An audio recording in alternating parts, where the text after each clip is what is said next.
त्याचा परिणाम चंद्रपूरच्या राजकारणावर झाला. आपले नगरसेवक जे आहेत मधुर म्हात्रे हे श्रीकांत शिंदे यांच्या दौऱ्यात काल दिसले. श्रीकांत शिंदे मुंबईतले नाही, मधुर म्हात्रे म्हणून ना मला माहिती.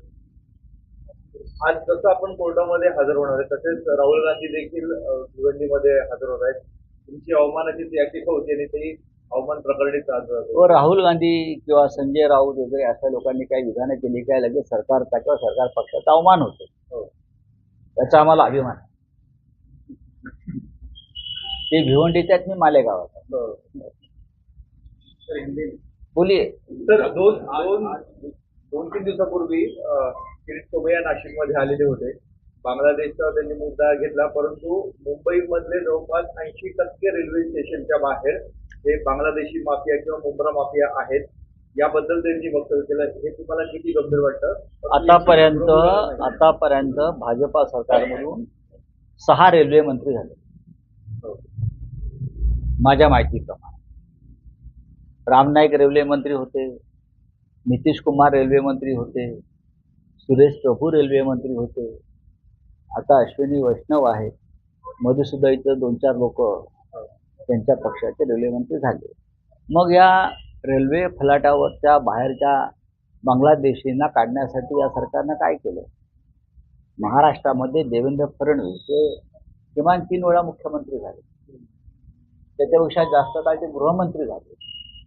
मग राज्याच्या गृहमंत्र्यांनी किंवा मुख्यमंत्र्यांनी हे बांगलादेशी काढण्यासाठी, बाहेर काढण्यासाठी काय कार्यवाही केली हे समजून घेणं गरजेचं आहे ना. यायचं आणि नुसतं ठो बोंबलायचं आणि निघून जायचं, याला काय अर्थ आहे का? सरकार हातात कशा करतात? याच कामासाठी असेल ना. निवडणुका आल्या की बांगलादेशी घुसखोरांचा प्रश्न निर्माण होतो. एरवी मग तुम्ही काय करता? मुंबईमध्ये आता महापौरांनी बांगलादेशी घुसखोरांचा प्रश्न हातात घेतला. ते त्यांचं काम नाही, ते गृह खात्याचं काम आहे. पण असे प्रश्न निर्माण करून मूळ प्रश्नावरचं लक्ष उडवायचं हे साधारण भारतीय जनता पक्षाचं धोरण आहे. आपण आता मालेगावमध्ये आहात, परंतु इथेच उपमहापौरांनी त्यांच्या दालनामध्ये टिपू सुलतान यांची प्रतिमा लावली होती. त्याच्यावर बराच गदारोळ उडाला. आता सध्याची प्रतिमा काढली, परंतु पुन्हा एकदा मी तिथे लावणार टिपू सुलतान यांची प्रतिमा अशी त्यांची भूमिका आहे. बघा, टिपू सुलतान यांच्याविषयी भारतीय जनता पक्षानं नेमलेले राष्ट्रपती रामनाथ कोविंद यांनी कर्नाटकच्या विधानसभेत केलेलं भाषण भारतीय जनता पक्षाच्या लोकांनी ऐकायला पाहिजे. देशाच्या राष्ट्रपतींनी. त्यानंतर मुंबईसारख्या शहरामध्ये सध्याच्या महापौर भाजपचे अध्यक्ष जे आहेत मुंबईचे अमित साटम यांनी मुंबईतले रस्ते आणि उद्यानांना टिपू सुलतानाची नावं द्यावी यासाठी ठराव मंजूर केलेले.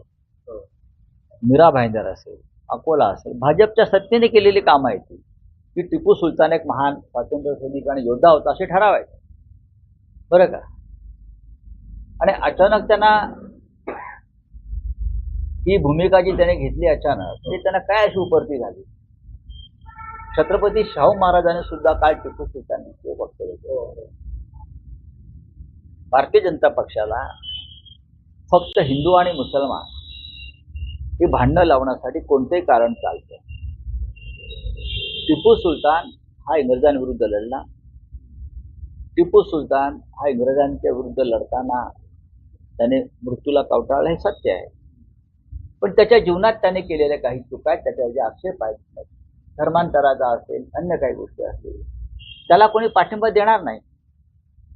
पण त्याला पाठिंबा भाजपनं दिले, टिपू सुलतान. पण आता राजकारण करायचं आहे म्हणून ते टिपूच्या नावाने टिपऱ्या वाजवतात. आपल्या पक्षाची काय भूमिका राहणार? आमच्या पक्षाची काहीच भूमिका नाही. तर सिंगारला एका 17 वर्षीय मुलगी 15 दिवसापासून घेत असतात. तिची आईने संग्राम जगताप जे आमदार आहेत त्यांची भेट घेतली. आता जो एक नवीन प्रकार घडला होता, त्या अनुषंगाने पोलीस त्यांना साथ देत नसल्याचे आरोप, म्हणजे मुलींची जी काय म्हणते बेपत्ता होण्याचे प्रकार राज्यात वाढलेले आहेत. महाराष्ट्रामध्ये गेल्या वर्षभरामध्ये मुलींचा बेपत्ता होण्याचं प्रमाण वाढलं आहे. आणि राज्याच्या गृहमंत्र्यांनी थोडंसं फोडाफोडीच्या राजकारणात गुंतून पडण्यापेक्षा आपल्या राज्यातील लेकी सुनांचं संरक्षण कसं करता येईल त्याकडे लक्ष दिलं पाहिजे. तर थँक्यू. सर एक शेवटचा बोलिए प्रश्न. बोलिए. सर, आप आज मालेगांव में आए, संदर्भ में आए, कि क्या देखिए, यहाँ का एक पुराना मसला है गिरना मौसम सहकारी साकर कारखाना. उसके लिए किसानों से पैसे वसूले और अब तक वो कारखाना बना नहीं.